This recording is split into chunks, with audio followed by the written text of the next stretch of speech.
Now, like, Hull have given him a 1-year deal. They haven't given him a long-term contract. So that points to concerns that they have. But then Mourinho does say, and it's quite affectionate, like, and paints, he knocks on my door every single day. That's what I like. He's horrible. He's a horrible little one. The lads will tell you that. But I love him because he's himself. He moans about everything. He moans about having to go in the pool at the hotel when we're trying to recover. He moans about food, which need different characters. I don't want a group of nice guys. Now, Aaron Connolly, in his interviews, is not really the moaner, the horrible guy. In fact, he came back in to, like, he was in Italy last year and gave a very similar interview to that about the bad crowd he left behind and the redemptive stage and needing to leave that behind him. He was fitter than he ever was, apparently, when he, at the start of his time in Italy, gave a very reflective interview. He came across very well as with the Irish Football Fan TV. Paul Nealon came across very well.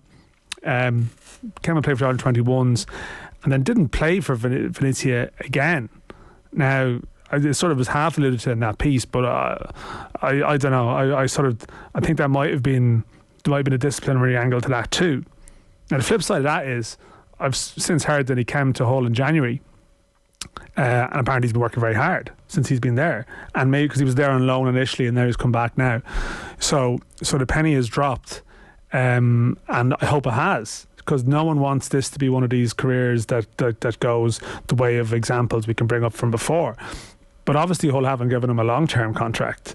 Obviously the manager is still speaking about him needing to get fitter.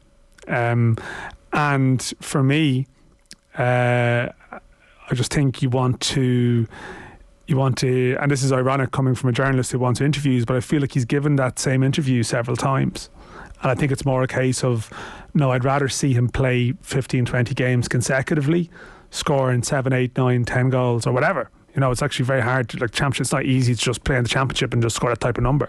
But you know what I mean? Yeah. I feel like I want to really see the evidence. And it sounds good, and the goals of the weekend were great, but I sort of feel like he's not quite at the point in the story where he gives the interview about the corner being turned.